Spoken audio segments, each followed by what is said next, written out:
বিশ্বজুড়ে এখন ভয়াবহ রূপ নিয়েছে করোনা ভাইরাসের সংক্রমণ। কোভিড-19 কমছেই না মৃতের সংখ্যা।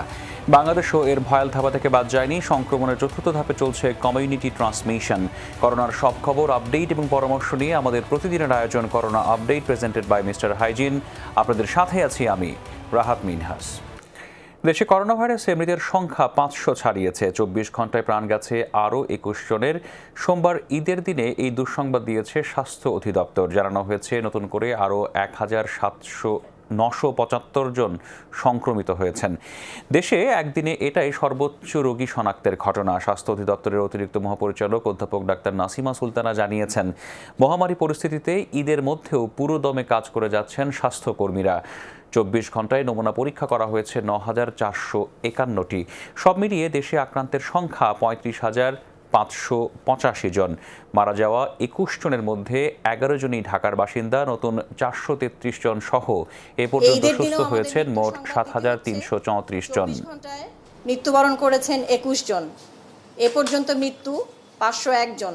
21 জনের মধ্যে 16 জন পুরুষ, 5 জন নারী এবং ঢাকা ডিভিশনে 11 জন, চট্টগ্রাম ডিভিশনে 9 জন, রংপুর ডিভিশনে 1 জন।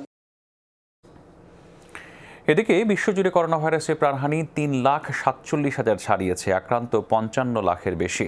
যুক্তরাষ্ট্রে আরও শতাধিক মৃত্যুর পর প্রাণহানি এখন লাখ ছুঁই। ভাইরাসের বর্তমান হটস্পট ব্রাজিলে মৃতের সংখ্যা 22,000 ছাড়িয়েছে। আক্রান্ত 3,65,000-এর বেশি। এদিকে ইউরোপের দেশগুলোতে কমছে আক্রান্ত ও মৃতের সংখ্যা। স্পেনে প্রাণহানি 28,000-এর বেশি, আর ব্রিটেনে এই সংখ্যা 36,000 ছাড়িয়েছে। লকডাউন নীতিমালা ভঙ্গের পরও মুখ্য উপদেষ্টাকেই ফের সমর্থন জানালেন ব্রিটিশ প্রধানমন্ত্রী বরিস জনসন। বিতর্কের মুখে রোববার নিজেই ব্রিফিং করেন তিনি বলেন, গণমাধ্যমে ভুলভাবে উপস্থাপন করা হয়েছে ডমিনিক কামিংকে।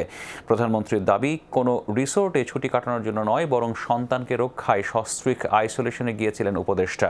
এই দম্পতি করোনা ভাইরাসে আক্রান্ত এমন সন্দেহ করা হচ্ছে। অভিযোগ, লকডাউন নীতিমালার তোয়াক্কা না করেই লন্ডন থেকে 260 মাইল দূরের কাউন্টি ডুরহামে ভ্রমণে গিয়েছিলেন তারা। উত্তর পূর্বাঞ্চলীয় বিভিন্ন শহরেও দেখা গেছে এই জুটিকে। আর এজন্য কামিংয়ের পদত্যাগের দাবি করেছেন অনেক ব্রিটিশ আইন প্রণেতা। গেল দুদিন যাবৎ উপদেষ্টা ডমিনিক কামিংকে নিয়ে ব্যাপক বিতর্ক চলছে। সবাইকে বলবো, নিজেকে জিজ্ঞেস করুন, সামাজিক দূরত্ব, স্টে অ্যাট হোম, করোনা স্বাস্থ্যবিধি কি মেনে চলছেন? কিন্তু করোনা সন্দেহের কারণে সন্তানকে রক্ষায় আইসোলেশনে গেছেন কামিং ও তার স্ত্রী। মহামারী চলাকালে যা সবচেয়ে দায়িত্বশীল আচরণ। দর্শক, আমরা একটু ব্রিটেনের পরিস্থিতি জানতে চাই। এই পর্যায়ে ব্রিটেন থেকে যোগ দিচ্ছেন বাংলাদেশি প্রবাসী হাসিনা আক্তার। আপনি নিশ্চয়ই আমাকে শুনতে পাচ্ছেন। আপনাকে আমন্ত্রণ আমাদের আজকের এই আয়োজনে। শুরুতেই আপনার কাছে জানতে চাই, আমরা তথ্য পাচ্ছি যে ব্রিটেনে যে সংক্রমণ এবং মৃতের সংখ্যা, এই সংখ্যার সাথে আরও কিছু তথ্যপাত্য যোগ হয়েছে। আপনার কাছে জানতে চাই যে আজকের ব্রিটেনের সবশেষ পরিস্থিতি কি? ধন্যবাদ আপনাকে। ব্রিটেনে আসলে মৃতের সংখ্যা এবং আক্রান্তের সংখ্যা আশানুরূপভাবে কমে আসছে দিন দিন, এবং গত সপ্তাহে অনেক কম ছিল, গত রোববারও অনেক কম ছিল আক্রান্তের সংখ্যা।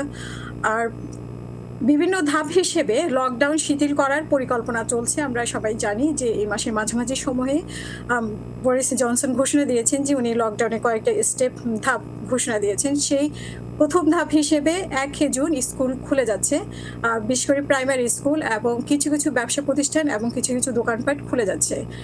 আর সেগুলোর মধ্যেও অনেক বিধিনিষেধ থাকবে। যদিও স্কুল খোলার ব্যাপারে গতকাল উনি এক প্রেস ব্রিফিংয়ে শিক্ষক এবং অভিভাবকদেরকে অনুরোধ জানিয়েছেন ওনাকে সহযোগিতা করার জন্য। এবং যদিও আমরা জানি যে অভিভাবক এবং শিক্ষকদের মধ্যে এই স্কুল খোলা নিয়ে অনেক দ্বিমত রয়েছে, এবং অনেকেই চাচ্ছেন না, এই নিয়ে পিটিশন হচ্ছে অভিভাবকদের মধ্যে। তারপরে উনি আন্তরিক হওয়ার জন্য সবাইকে বলেছেন, ঘোষণা দিয়েছেন। এবং উনি সেকেন্ড ধাপ হিসেবে উনি আরও ঘোষণা করেছেন যে 1 জুন থেকে হাই স্কুলও খুলে দেওয়া হবে, কলেজ সম্পর্কেও ধারণা দেওয়া হয়েছে যে খুলে দেওয়া হবে, এবং প্রতি 2 সপ্তাহ পর পর এটার একটা আপডেট দেওয়া হবে। এবং আমরা ইতিমধ্যে জেনেছি যে গতকালকে প্রেস ব্রিফিংয়ে উনি বলেছে যে এই রোডম্যাপটা উনি আরও আপডেট করবে। নেক্সট বৃহস্পতিবারে উনি সম্পূর্ণ রোডম্যাপটা প্রকাশ করবেন, কোন কোন ধাপে কি হবে, এবং অনেক আগের যে ঘোষণা ছিল সেই ঘোষণা থেকে অনেকটাই পরিবর্তন আসবে। আর এইদিকে আমরা দেখছি যে গ্রেট ব্রিটেনে যে স্কটল্যান্ডের নিকোলাস স্টারজন যে উনি যে প্রধানমন্ত্রী তিনি বলেছেন যে উনিও বৃহস্পতিবারে একটা রোড ম্যাপ দিবেন কিভাবে ওনারা লকডাউন শিথিল করে আস্তে আস্তে লকডাউন থেকে বের হয়ে আসবেন এবং এই হিসেবে উনি 4টা ধাপের কথা বলেছেন এবং 4টা ধাপের মধ্যে প্রথম ধাপ থাকবে যে উনি লোকজন তার কর্মক্ষেত্রে যেতে পারবে এবং দ্বিতীয় ধাপ হচ্ছে যে গণপরিবহন ব্যবহারের ক্ষেত্রে কিছু বিধিনিষেধ উনি দিয়ে উনি গণপরিবহন যাতে পাবলিক ট্রান্সপোর্ট ইউজ করতে পারে সেই ব্যাপারে উনি জানাবেন এবং সেটাও বৃহস্পতিবারে আমাদের প্রধানমন্ত্রী এবং স্কটল্যান্ডের প্রধানমন্ত্রী একই সাথেই অনেক কিছুই ক্লিয়ার করবেন যে কিভাবে কোন ধাপে শিথিল করা যায় লকডাউনের ব্যাপারে এবং আমরা ইতিমধ্যে জেনেছি যে প্রাইম মিনিস্টার ডমিনিক কামিন্সকে নিয়ে একটা গণমাধ্যমে একটা বিতর্ক চলছে সেটা দেখা যাক কি হয় আসলে একটা বিতর্ক পর্যায়ে আছে সরকার পক্ষ বলছে যে উনি মানেনি এবং ভঙ্গ করেনি আর বাট গণমাধ্যম এবং বিরোধী দল বলছে যে উনি ভঙ্গ করেছে এই নিয়ে একটা বিতর্ক চলছে এবং হাসিনা আক্তার আমরাও সেই বিতর্কের খবর জানছি আমরা দর্শকদেরকে জানাচ্ছিও নিশ্চয়ই এই বিষয়ে পরবর্তীতে আপডেট আপনার কাছে জানবো। আপনার কাছে আরেকটি বিষয়ে জানতে চাই, লন্ডন এবং পুরো ইউকেতে অনেক বাংলাদেশি বসবাস করেন, তারা আসলে এখন কেমন আছেন আর তাদেরকে সহযোগিতা করার ব্যাপারে বিভিন্ন ধরনের কর্তৃপক্ষ অর্থাৎ ব্রিটিশ কর্তৃপক্ষ এবং বাংলাদেশের কর্তৃপক্ষ থেকে কোনো ধরনের সহযোগিতার প্রক্রিয়া এগিয়েছে কিনা? ধন্যবাদ। অ্যাকচুয়ালি বাংলাদেশি ব্যবসায়ী যারা সবচেয়ে বেশি ক্ষতিগ্রস্ত হয়েছে রেস্টুরেন্ট ব্যবসায়ীরা। এখানে আমরা জানি যে ব্রিটেনের রেস্টুরেন্ট ব্যবসায় বাংলাদেশি কমিউনিটি বিশেষ করে সিলেটি কমিউনিটি অনেক বড় একটা অংশ জড়িত আছে এবং ব্যবসা প্রতিষ্ঠানেও অনেক বাংলাদেশি আছে। সেখানে ওদেরকে প্রণোদনা দেওয়ার একটা ব্যবস্থা নিয়েছিল 15,000 থেকে 25,000 পর্যন্ত। এই টাকাটা অনেকেই পেয়েছেন এবং অনেকেই প্রসেসিংয়ে আছে। তারপরে ওরা বলছে যে ওরা অনেক লস হয়েছে, ওদের অনেক ক্ষতি হয়েছে, কারণ এটা একমাত্রকালীন একবার দেওয়া হচ্ছে, কিন্তু ওদের ক্ষতি তো ওরা তো দীর্ঘ সময় থেকে ওদের ব্যবসা প্রতিষ্ঠান বন্ধ রাখছে। ইভেন আমরা এটাও জানি যে অনেক রেস্টুরেন্ট বন্ধ করে দিয়েছে, প্রায় 300-র মতো রেস্টুরেন্ট অলরেডি বন্ধ হয়ে গিয়েছে এবং সামনের দিকে আরও এরকম হবে বলে আমরা খবর পেয়েছি। অসংখ্য ধন্যবাদ হাসিনা আক্তার, লন্ডনে বসবাসরত প্রবাসী সাংবাদিক, আপনার মূল্যবান মতামত এবং তথ্য তুলে ধরার জন্য। চলে যাচ্ছি পরের খবরে। নিজস্ব দুটি ঔষধ প্রয়োগে করোনা নিয়ন্ত্রণে সাফল্যের দাবি করেছে কিউবা। হাভানা বলছে আইটোলিজুমার এবং পেপটাইড নামের ওষুধ দুটি প্রয়োগের মাধ্যমে আক্রান্তদের প্রায় 80% সুস্থ হয়েছেন। যদিও বিস্তার ঠেকাতে নানা উদ্যোগের মাধ্যমে কিউবায় করোনার সংক্রমণ এমনিতেই অনেক কম। 4 মাসে আক্রান্ত 2000-এর কম, প্রাণ গেছে মাত্র 81 জনের। করোনা যখন থমকে আছে সারা বিশ্ব, তখন বিপরীত চিত্র কিউবায়। অনেকটাই স্বাভাবিক জীবনযাপন দেশটির নাগরিকদের। করোনা মোকাবেলায় দেশটির সাফল্য ঈর্ষণীয়। গেল এক সপ্তাহে গড় আক্রান্ত 20 জন, 9 দিনে মৃত্যু হয়েছে 2 জনের। আক্রান্তদের চিকিৎসা নিশ্চিত করা এবং নতুন করে কেউ যেন আক্রান্ত না হন সেটি নিশ্চিত করতে স্বাস্থ্য পরীক্ষা করা, এই দুটি প্রক্রিয়ার উপর জোর দিয়েছি আমরা। ফলাফল, কিউবার করোনা অনেকটাই নিয়ন্ত্রণে। শুধু স্বাস্থ্য ব্যবস্থার অবকাঠামোগত উন্নতি কিংবা সমন্বয় নয়, চিকিৎসকরা এই সফলতার কারণ হিসেবে বলছেন দুটি ওষুধের নাম। কিউবায় তৈরি আইটোলিজবাম ও পেপটাইড নামের ওষুধ দুটি প্রয়োগের মাধ্যমে আক্রান্তদের প্রায় 80% সুস্থ হয়েছেন। দুটো ওষুধ ব্যবহারে আমরা সফলতা পেয়েছি। এক্ষেত্রে বিস্তারিত গবেষণা এবং তথ্য উপাত্ত বিশ্লেষণের পরই আমরা ব্যাপকভাবে ওষুধটি ব্যবহারের অনুমতি দিয়েছি। বিশেষ করে মুমূর্ষু রোগীদের ক্ষেত্রে ওষুধ দুটো খুবই কার্যকর। জন হপকিন্স বিশ্ববিদ্যালয়ের হিসেবে যুক্তরাষ্ট্রে যেখানে প্রতি লাখে 29 জন আক্রান্ত, সেখানে কিউবায় এ হার 0.71%। করোনা পরিস্থিতি সামাল দিতে বিশ্বের বিভিন্ন দেশে স্বাস্থ্যকর্মীও পাঠিয়েছে দেশটি। মুশফিকা হাসান, যমুনা নিউজ। দর্শক, আপনারা দেখছেন corona update presented by Mister Hygiene. সময় হলো একটা বিরতির, ফিরছে একটু পরে।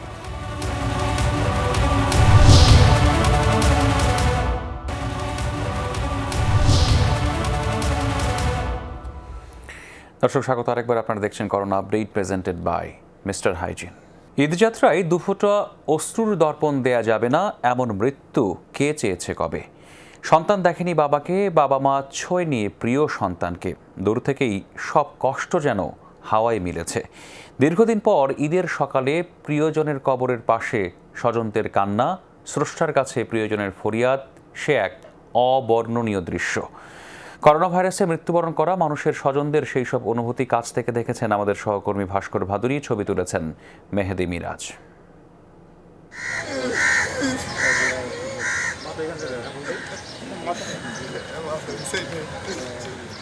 এক অদৃশ্য ভাইরাস কেড়ে নিয়েছে পিতার নিথর দেহটি শেষবারের মতো ছুঁয়ে দেখার সুযোগ।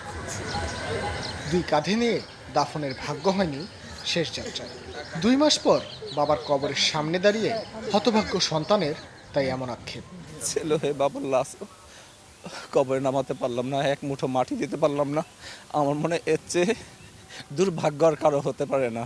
বাবা ছাড়া ঈদ প্রতি বছর দেখা গেছে বাবার সাথে আমরা নামাজ পড়ে বাসায় আনন্দ করতাম, কিন্তু এই বছর তার হচ্ছে না।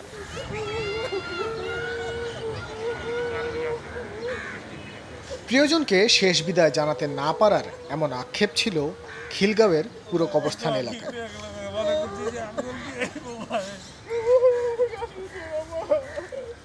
ঈদের সকালে ক্ষণে ক্ষণেই বাতাসে ভেসে আসে স্বজন হারানোদের কান্নার শব্দ। এখনো শেষ হয়নি করোনা মহামারীর ভয়াবহতা, তাই তো মোবাইল ফোনে কিংবা ভিডিও কলে নিকটজনের শান্তি কামনা করছেন কেউ কেউ।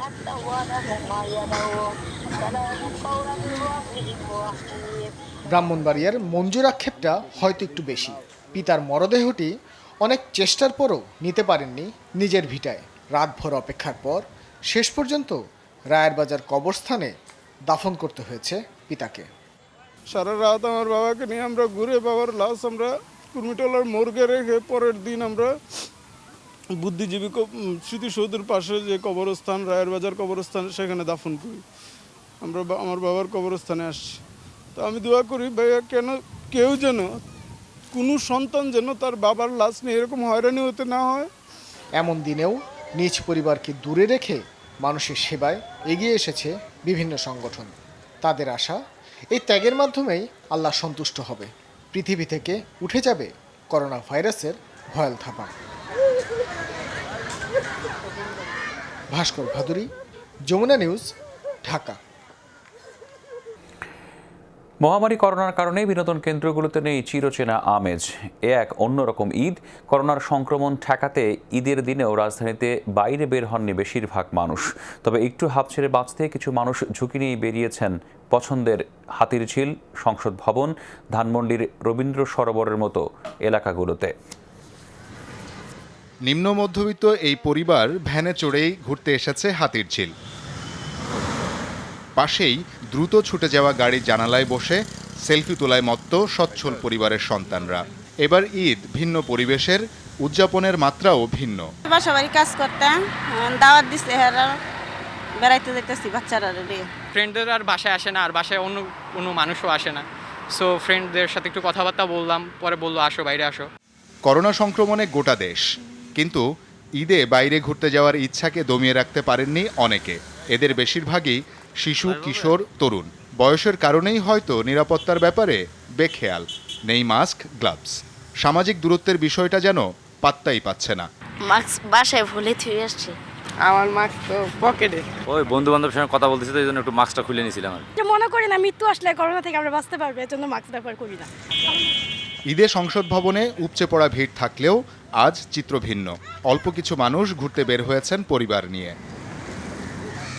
রাজধানীবাসীর অন্যতম পছন্দের স্থান রবীন্দ্র সরোবরও ফাঁকা। উঠতি যুবক দল আর বয়োবৃদ্ধদের একটা জটলা ছাড়া মানুষের তেমন দেখা নেই। প্রায় আমরা 2 মাস পরে বের হয়েছি আর কি, 60-65 দিন পরে।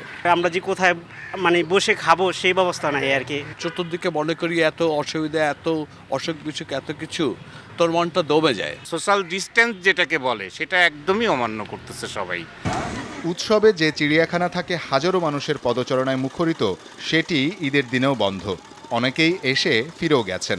ঘুরতে আসছিলাম, এখন এসে দেখি বন্ধ। জানি না তো আজকে বন্ধ থাকবে, আমরা তো জানি না বন্ধ, এত দূর থেকে আইছি। রিকশাওয়ালারা বলে খোলা। ভাড়া বেশি দিয়ে আইসা এখন বন্ধ, এখন খারাপ লাগতেছে। বিষণ্ণতায় ভরা এবারের ঈদ, তারপরও করোনার এই দুঃসময় কেটে যাক, সেই প্রত্যাশা সবার। শওকত মঞ্জুর শান্ত, যমুনা নিউজ, ঢাকা। প্রতিটি হাসি অমূল্য, প্রেজেন্টেড বাই পেপসোডেন্ট। একক বাহিনী হিসেবে করোনায় সবচেয়ে বেশি আক্রান্ত পুলিশ, তবুও মানুষের সেবায় সদা জাগ্রত এই বাহিনীর সদস্যরা। সাধারণ মানুষই তাদের স্বজন, ঈদের দিনেও এর ব্যতিক্রম নেই। নগরীতে পুলিশের ঈদ উদযাপনের খবর জানাচ্ছেন সহকর্মী রিয়াজ রায়হান, ছবি তুলেছেন মাসুম খান। দলে দলে ঈদগাহের পথে নানা বয়সী মানুষ, ভালো নতুন জামা পরা মানুষদের সুশৃঙ্খল যাত্রা নিশ্চিতে পুরনো জামাতেই ব্যস্ত ট্রাফিক পুলিশের সদস্য মোতালেব হোসেন। ভোর থেকে দম ফেলার ফুরসত নেই, অন্যদিনের থেকে খুব একটা পার্থক্য নেই ঈদের সকালটাতেও। সকাল 10টায় যখন কথা হয় তার সঙ্গে, তখনও কেবল এক গ্লাস পানি জুটেছে তার। ঈদ কি জিনিস সেটাও আমরা জানি না, সেটাও আমরা বুঝি না। আমার একই কাজ চলছে, খাইতে পারি না এ পর্যন্ত, ডিউটি শেষ করে দেয় খাবো। মহামারীর এই সময়ে ঘরবন্দি ঈদের দিনেও ছুটে চলা থামেনি অনেকের। তাদের নিরাপত্তায় সব ভুলে পথই আপন ঠিকানা পুলিশ সদস্যদের। অসহায়ের সহায় হয়ে এদিনও এগিয়ে আসে পুলিশ।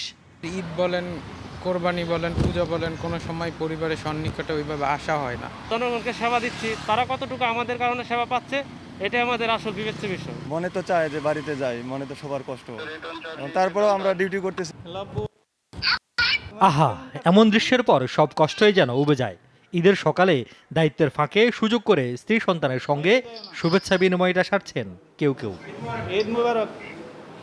অমাবস্যার ঝড়ের রাতে আস্থা আর ভরসা যে পুলিশ, করোনা ভাইরাসে তারাই আজ সবচেয়ে বেশি ঝুঁকিতে। এখন পর্যন্ত 13 সদস্যের মৃত্যুর সঙ্গে আক্রান্ত প্রায় 4000। অনেকের চিকিৎসা চলছে কেন্দ্রীয় পুলিশ হাসপাতালে।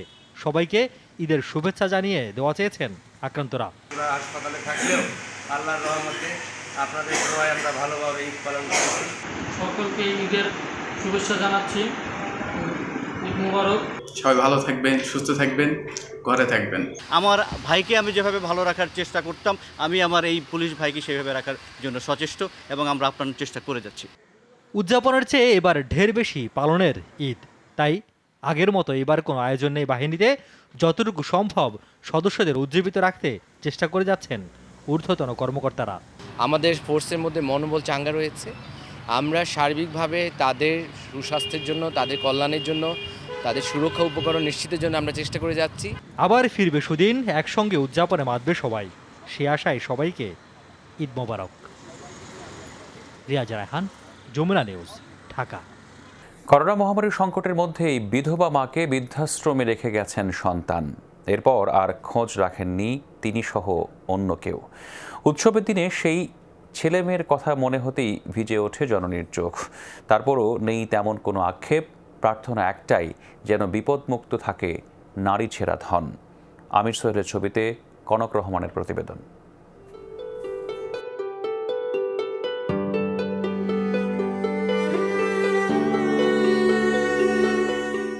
সমস্ত প্রতিকূলতার মধ্যে সন্তানকে বুকে আগলে রেখেছেন। নিজের চাওয়া পাওয়া বিসর্জন দিয়ে তাকে মানুষের মতো মানুষ করার চেষ্টা করেছেন। অথচ সেই নারী ছেঁড়া ধনই কিনা জীবন সায়নহে রেখে গেছে বহুদূরে বৃদ্ধাশ্রমে। দুঃখ মনে হারা যায়, সবাই তো কয় বাচ্চার লেগে পড়ে না, উচিত না উচিত তা না, পড়ে কেমন পড়ে। দুটো ভাত নিয়ে আসি, তাই খাবো হোটেলের, তা আমি রান্ধবো না। করোনা মহামারীর মধ্যে পরিবার থেকে বিচ্ছিন্ন অসহায় মানুষগুলোর দিন কাটছে নিদারুণ কষ্টে। নিজেরা সর্বোচ্চ ঝুঁকির মধ্যে থাকলেও ছেলে মেয়েরা যেন বিপদমুক্ত থাকে। দিন রাত চলছে এই প্রার্থনা। আজকাল একটা বছরের দিন, ছেলে মেয়ে ছেলেরা দাঁড়িয়ে থাকতো, কম বেশি আনতে খাইতে, বা আমি আনতাম বাসায়, 2 মাস বই খাই। মায় কোনোদিন চায় যে সন্তান খারাপ থাকুক, সন্তান ভালো থাকুক, আমরা খারাপ থাকি। সন্তান দুনিয়ার করে সুখ শান্তি করুক, আমরা দেখে যাই, আর কি চাপ। খুলনা শহরের খানজাহান আলী এলাকার শান্তি সদন নামের এই বৃদ্ধাশ্রমে ঠাঁই হয়েছে 35 বিধবা নারীর। বৃদ্ধাশ্রমটি পরিচালনায় বেশ বেগ পেতে হচ্ছে উদ্যোক্তার। পরিবারের সাথে ঈদের আনন্দ ভাগাভাগি করার স্বপ্ন এসব মানুষদের কাছে বিবর্ণ হয়ে গেছে অনেক আগেই। তাই অন্য 10টি দিনের মতো স্বাভাবিকভাবে কেটে যায় ঈদের দিনটিও। কিন্তু এসব মায়েদের কপালে দুশ্চিন্তার ভাঁজ এখন করোনা নিয়ে। করোনাকালে কেমন আছে সন্তানরা, কি অবস্থাতে আছে তা সার্বক্ষণিক ব্যতিব্যস্ত রাখে তাদের। অথচ সন্তানরা কিঞ্চিত পরিমাণ সময়ের জন্য মায়েদের কথা ভাবে না। তারপরও মায়েরা বলছেন, আমাদের দুঃখ আমাদেরই থাক, সন্তানরা যেন ভালো থাকে। কনক রহমান, যমুনা নিউজ, খুলনা। দর্শক, আপনারা দেখছেন corona update presented by Mister Hygiene. সময় হলো আরেকটা বিরতির, ফিরছি একটু পর।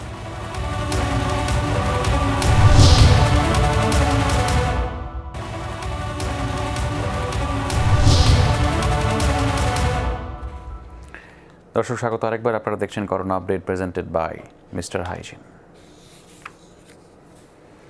চট্টগ্রামে শ্বাসকষ্ট নিয়ে মারা গেছেন এক চিকিৎসক। সোমবার ভোরে চট্টগ্রাম মেডিকেল কলেজ হাসপাতালের আইসিইউতে চিকিৎসাধীন অবস্থায় মৃত্যু হয় ডাক্তার এস.এম. জাফর হুসাইন রুমির। মৃত্যুকালে তার বয়স হয়েছিল 34 বছর। চিকিৎসকরা জানিয়েছেন, শ্বাসকষ্ট নিয়ে গত 16ই মে হাসপাতালে ভর্তি হন চট্টগ্রাম মা ও শিশু হাসপাতালের চিকিৎসক রুমি। তিনি উচ্চ রক্তচাপেও ভুগছিলেন। দুবার করোনা টেস্ট করা হলেও ফলাফল নেগেটিভ আসে। স্বজনরা জানিয়েছেন, উন্নত চিকিৎসার জন্য গত 19 মে এয়ার অ্যাম্বুলেন্সে ডাক্তার রুমিকে ঢাকায় নেওয়ার কথা ছিল, কিন্তু করোনা উপসর্গ থাকায় এয়ার অ্যাম্বুলেন্স চট্টগ্রামে গিয়েও তাকে না নিয়ে ঢাকায় ফেরত আসে। করোনার ভয় দেখিয়ে গাইবান্ধার সাদুল্লাপুরে উপজেলা স্বাস্থ্য কমপ্লেক্সে এক প্রসূতিকে ভর্তি না করার অভিযোগ উঠেছে। হাসপাতালে গেটেই সন্তান প্রসব করেন ওই নারী। সোমবার সন্ধ্যায় এই ঘটনা ঘটে। নবজাতক সুস্থ থাকলেও মায়ের অবস্থা গুরুতর হওয়ায় তাকে রংপুর মেডিকেলে ভর্তি করা হয়েছে। স্বজনরা জানিয়েছেন, প্রসব বেদনা উঠলে সোমবার সন্ধ্যায় রাশেদা বেগমকে সাদুল্লাপুর উপজেলা কমপ্লেক্সে নেওয়া হয়, কিন্তু জরুরি বিভাগে কর্তব্যরত চিকিৎসক, সেবিকা ও অফিস সহকারী তাকে অন্য হাসপাতালে নিয়ে যেতে বলেন। এই হাসপাতালে ভর্তি হলে করোনা হতে পারে এমন ভয়ও দেখানো হয় বলে জানিয়েছেন স্বজনরা। এক পর্যায়ে হাসপাতালের গেটেই সন্তান প্রসব করেন রাশেদা। তবে হাসপাতালের আবাসিক মেডিকেল অফিসারের দাবি, শারীরিক নানা জটিলতা থাকায় প্রসূতিকে অন্য হাসপাতালে নেয়ার পরামর্শ দেওয়া হয়েছিল। ঔষধ প্রশাসনের অনুরোধে নিজেদের করোনা টেস্টের র্যাপিড কিটের ট্রায়ালের জন্য নমুনা পরীক্ষা স্থগিত করেছে গণস্বাস্থ্য কেন্দ্র। সোমবার এক বিজ্ঞপ্তির মাধ্যমে এই তথ্য জানানো হয়েছে। পূর্ব নির্ধারিত পরিকল্পনা অনুসারে 26 মে সকাল থেকে ধানমন্ডিতে অবস্থিত গণস্বাস্থ্য কেন্দ্রে তাদের GR COVID-19 টেস্ট কিটে 50 জনের নমুনা পরীক্ষার কথা ছিল। তবে ঔষধ প্রশাসনের অনুরোধে তা আপাতত স্থগিত করা হয়েছে। কিটটি সরকারের অনুমোদন পেলেই পুনরায় এ বিষয়ে পরবর্তী কর্মসূচি নেওয়া হবে বলে জানিয়েছেন তারা।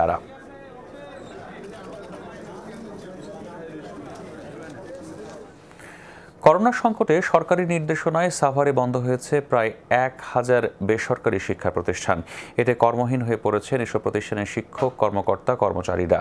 বেতন বন্ধ থাকায় চরম কষ্টে আছেন মানুষ গড়ার কারিগররা। আতঙ্কে সারা দেশের মতো সাভারের শিক্ষা প্রতিষ্ঠানগুলোও বন্ধ রয়েছে, যার ফলে এ খাতের প্রায় 20,000-এরও বেশি শিক্ষক, কর্মকর্তা আর কর্মচারী হয়েছেন কর্মহীন। এমন পরিস্থিতিতে শিক্ষা প্রতিষ্ঠানগুলো এসব মানুষের 3 মাস ধরে বন্ধ রেখেছেন বেতন ভাতা। ফলে চরম আর্থিক সংকটে পড়ে অনেকটা মানবেতর জীবনযাপন করছেন তারা।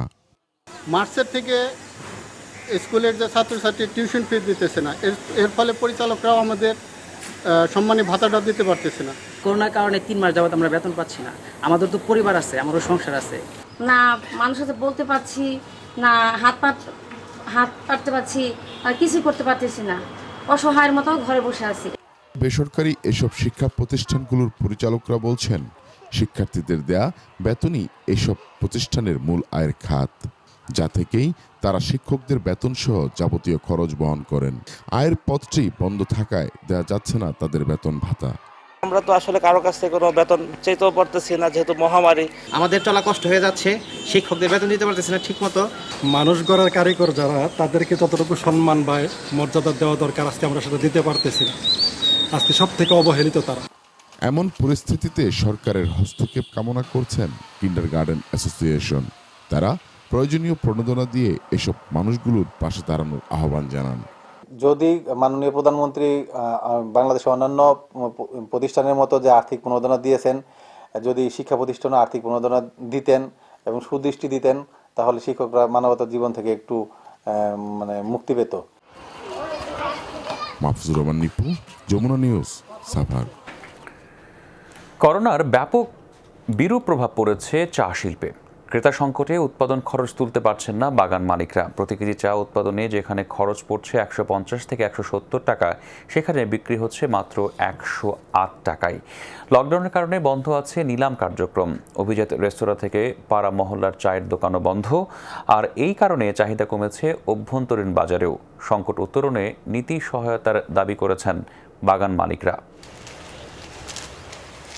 আবহাওয়া অনুকূলে থাকায় চলতি বছর লক্ষ্যমাত্রার চেয়ে বেশি পরিমাণ চা উৎপাদন হয়েছে, কিন্তু লকডাউনের কারণে নিলাম বন্ধ। তাই বাড়তি চা নিয়ে বিড়ম্বনায় পড়েছেন বাগান মালিকরা। আর্থিক সংকটের কারণে এখন সার কীটনাশকও সরবরাহ করতে পারছেন না তারা। গত বছর যেসব চা বিক্রি করছি সেই সব বায়ার থেকে আমরা এখনও টাকা পাই নাই। আমরা অলরেডি ব্যাংকে দেনার দায়ে ঋণগ্রস্ত হয়ে পড়ছি, কিন্তু আমাদের অর্থনীতির সংকট সৃষ্টি হচ্ছে যেহেতু আমরা চা বিক্রি করতে পারতেছি না। ৬ ইঞ্চির মতো রেইন হয়ে গেছে। এই রেইনে আমরা যেই প্রথম স্পিডের যে সারটা দেই সেটা দেওয়া শেষ হয়ে যায়। বর্তমানে আর্থিক সংকটের কারণে আমরা সার এখনও পর্যন্ত উঠাইতেই পারি না দেওয়ার জন্য। তাছাড়া কীটনাশক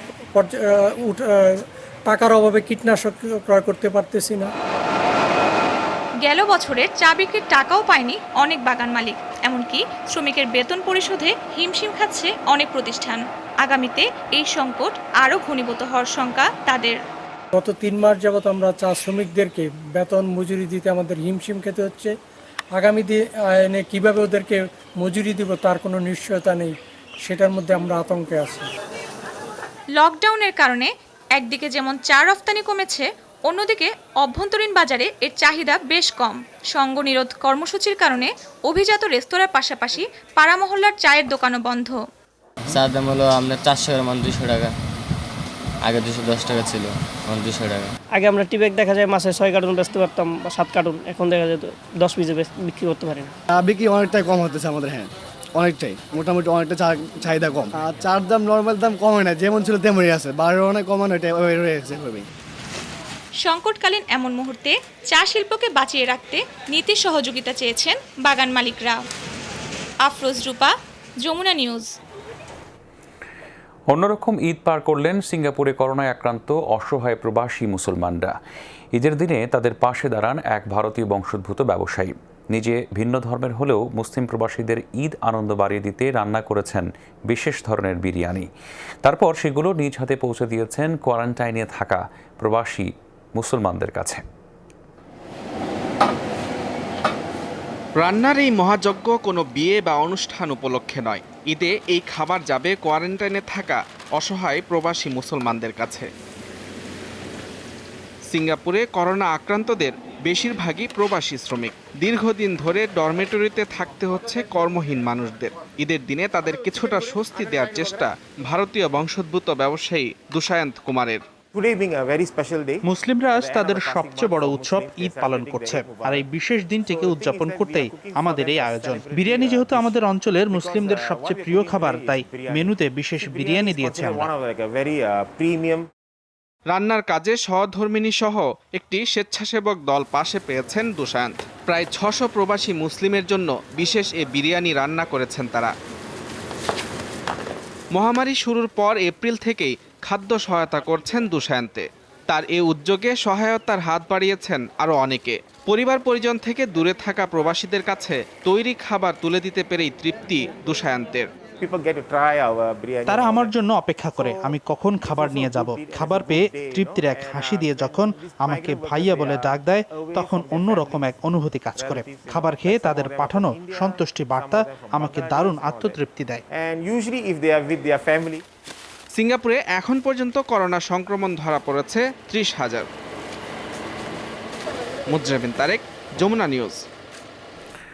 করোনা আর আমপানের জোড়া আঘাতে ঈদ আনন্দ উবে গেছে উপকূলের মানুষের, আর তাই দুর্গত মানুষের পাশে দাঁড়ানোর আহ্বান জানিয়েছেন সাতক্ষীরার সন্তান ক্রিকেটার সৌম্য সরকার।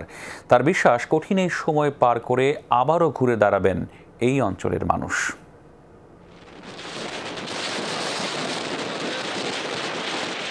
করোনা ভাইরাসের প্রাদুর্ভাবের মধ্যেই ঘূর্ণিঝড় আমপানের আঘাতে সবচেয়ে ক্ষতির মুখে পড়েছে ক্রিকেটার সৌম্য সরকারের জেলা সাতক্ষীরা।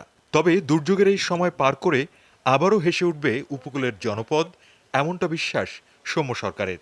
সময়টা অ্যাকচুয়ালি আমাদের পক্ষে নাই। আমি শুনেছি আজকে যে এখনো নাকি অনেক এলাকায় কারেন্টই আসেন, অনেক জায়গা যেখানে ভাঙন হয়েছে সব জায়গা নদী মানে সব জলে ভরে গেছে, সব অনেক মানুষের ঘরবাড়ি ভেঙে গিয়েছে। তাদের জন্য প্রে করছি যে তারা যেন খুব দ্রুত এখান থেকে সার্ভাইভ করে মানে ভালো পজিশনে আবার চলে আসতে পারে। ঈদের দিন বন্ধুদের সাথে ব্যস্ত সময় কাটান সৌম্য সরকার। তবে করোনা মহামারীর মধ্যে ঘূর্ণিঝড় আমপানের তাণ্ডব সব মিলিয়ে এবারের উৎসব যেন স্পর্শ করতে পারছে না তাকে।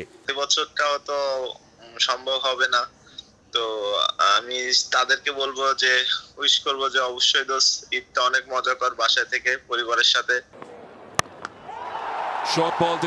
কর্ণ স্থির করে রেখেছেন ক্রিকেট আঙ্গনে। প্রায় 2 মাস ঘরে বসে এক প্রকার দমবন্ধ অবস্থা সৌম্যের। ক্রিকেটবিহীন দিন কেমন কাটছে তার? ক্রিকেট ছাড়া সময়টা আসলে খুব কষ্টের। মন তো চাচ্ছে আজকে মাঠে চলে যেতে, কিন্তু জানি না কবে জিনিসটা ঠিক হবে। তো অবশ্যই চাইবো যে খুব দ্রুত যেন জিনিসটা ঠিক হয়ে যায় এবং খুব দ্রুত যেন আমরা মাঠের লোক মাঠে ফিরতে পারি। কঠিন একটা সময় পার করছে গোটা বিশ্ব। সৌম্যের বিশ্বাস, কেটে যাবে দুর্দিনের কালো মেঘ। করোনার প্রাদুর্ভাবে সবাইকেই নিরাপদে থাকার আহ্বান এই ক্লাসিক ব্যাটসম্যানের। আজকে দিনটা খারাপ যাচ্ছে, অবশ্যই কালকে দিনটা হয়তো আমার ভালো কিছু আসতেছে। তো এইভাবে চিন্তা করে আর কি নিজের ঘরকে গোছানো, পরিবারকে বাঁচানো এবং নিজের সুস্থতা কামনা করে আর কি সবাই সৃষ্টিকর্তার কাছে প্রার্থনা করা। সালাউদ্দিন সুমন, যমুনা স্পোর্টস, ঢাকা। দর্শক, আপনারা দেখছেন corona update presented by Mister Hygiene. সময় হলো আরেকটা বিরতির, ফিরছে একটু পরে।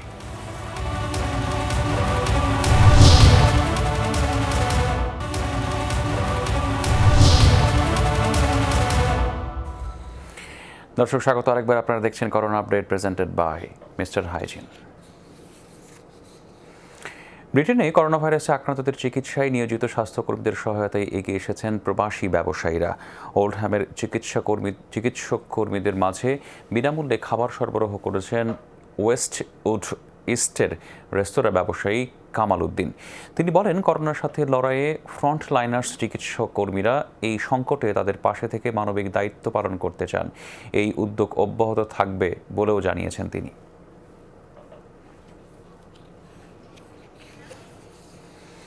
ব্রাজিলে হু হু করে বাড়ছে করোনা ভাইরাসের বিস্তার। এই পরিস্থিতিতে লাতিন আমেরিকার এই দেশটি থেকে যুক্তরাষ্ট্রে প্রবেশের উপর নিষেধাজ্ঞা জারি করেছে ট্রাম্প প্রশাসন।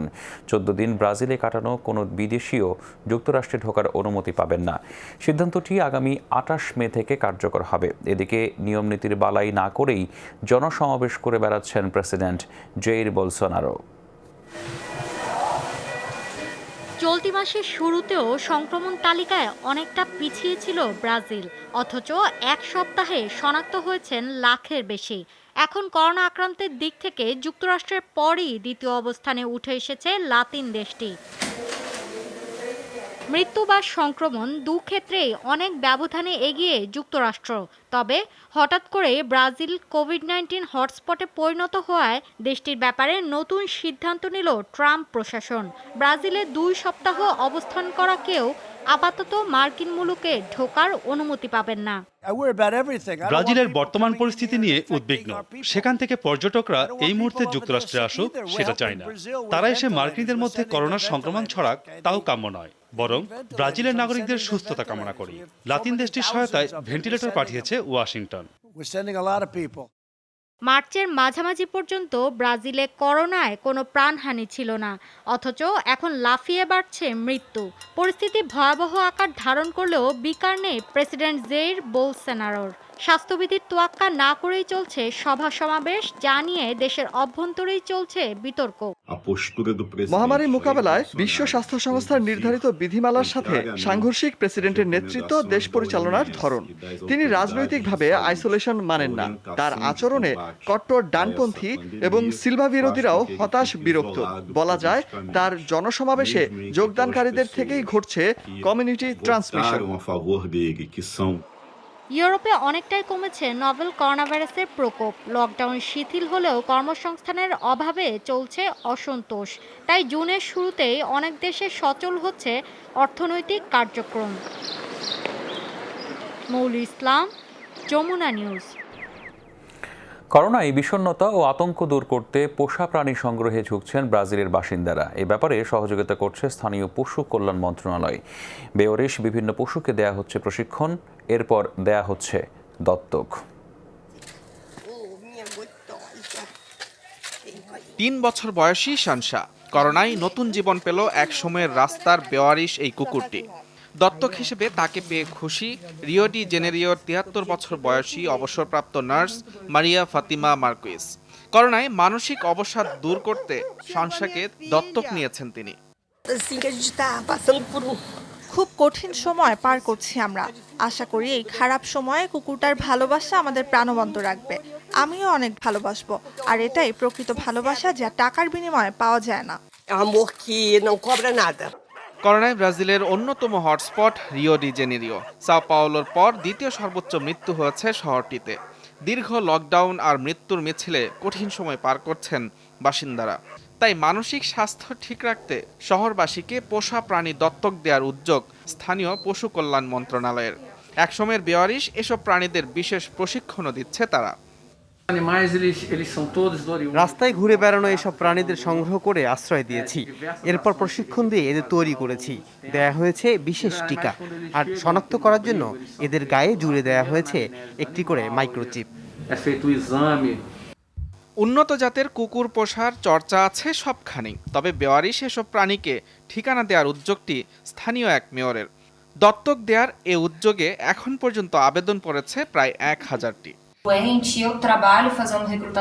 মহামারীর এই সময়ে চারিদিকে শুধু আক্রান্ত মানুষ। জানি না কিভাবে এই সময় পাড়ি দেব। যখন আমার খুব খারাপ লাগে বা উদ্বিগ্ন হই, তখন এই প্রাণীদের ভালোবাসা আমাকে বাড়তি প্রাণশক্তি দেয়। রিও ডি জেনেরিওর এই আশ্রয় কেন্দ্রে দত্তকের জন্য এখনো অবশিষ্ট আছে আরও 900 প্রাণী। মুজরাবিন তারেক, যমুনা নিউজ। করোনায় শারীরিক দূরত্ব নিশ্চিতে এবার রোবট উদ্ভাবন হলো ভারতে। করোনার ঝুঁকি এড়িয়ে দোকানে কেনাকাটায় কাজ করবে এই যন্ত্র, ফলে নিরাপত্তা নিশ্চিত হবে গৃহস্থদের। সফল এই রোবটের নির্মাতা তামিলনাড়ু রাজ্যের কম্পিউটার ইঞ্জিনিয়ার কার্তিক ভেইলথাম। স্মার্টফোনের সাহায্যে পরিচালিত এই রোবট বানাতে ব্যয় হবে মাত্র 3000 টাকা। নিত্য প্রয়োজনীয় পণ্য সংগ্রহে মানুষের সঙ্গে একই লাইনে দাঁড়িয়ে রোবট, সেটিও আবার নির্ধারিত শারীরিক দূরত্ব মেনেই। সচেতন এমন রোবটের দেখা মিলেছে ভারতের তামিলনাড়ু রাজ্যের কোয়েম্বাটোর শহরে। করোনায় সামাজিক দূরত্ব নিশ্চিত করতে এ রোবট তৈরি করেছেন তরুণ কম্পিউটার ইঞ্জিনিয়ার কার্তিক ভেলাইউথাম, যা প্রয়োজনীয় কেনাকাটার কাজ করে দিচ্ছে কোনো ধরনের ঝুঁকি ছাড়াই। ইন্টারনেট ও ভিডিও কলের মাধ্যমে বিশ্বের যে কোনো জায়গা থেকে এই রোবট নিয়ন্ত্রণ করা যাবে। বাজারে শপিং এর সময় সামাজিক দূরত্ব নিশ্চিতে এটি দারুণ কার্যকর। পণ্য কিনতে গিয়ে মানুষের অযথা মেলামেশা রুখবে এই রোবট। কাঠের পাটাতনের ওপর বসানো কার্ডবোর্ডের বক্স, সব মিলিয়ে রোবটটি বানাতে খরচ হয়েছে মাত্র 3000 রুপি। বাড়িতে বসেই স্মার্টফোনের সাহায্যে নিয়ন্ত্রণ করা যায় রোবটের কার্যক্রম। প্রয়োজনীয় পণ্যের জন্য ভিডিও কলের মাধ্যমে দোকানিকে নির্দেশনা দেন রোবট মালিক। সেই পণ্য সংগ্রহ করে বাসায় নিয়ে আসে রোবট। 50 কেজি পর্যন্ত ওজন বহন করতে পারে এই যন্ত্র। অবিশ্বাস্য, এমন যন্ত্র আগে দেখিনি। অর্ডারে নির্দিষ্ট পণ্য যন্ত্রটির মধ্যে বসিয়ে দিচ্ছি, আর সেটি গ্রাহকের কাছে পৌঁছে যাচ্ছে। যদি এমন রোবট সবাই ব্যবহার করে, তাহলে করোনা সংক্রমণ অনেকটাই কমে আসবে। করোনা সংক্রমণ রুখতে ভারতে রোবটের ব্যবহার এই প্রথম নয়। হাসপাতালে রোগীদের ওষুধ ও খাবার পৌঁছে দেওয়া সহ মাস্ক ও স্যানিটাইজার বিতরণেও রোবট ব্যবহৃত হচ্ছে দেশটিতে। মুজরাবিন তারেক, যমুনা নিউজ। এই ছিল corona update presented by Mister Hygiene. এতক্ষণ সাথে থাকার জন্য ধন্যবাদ আপনাদের সবাইকে। ঈদ মোবারক।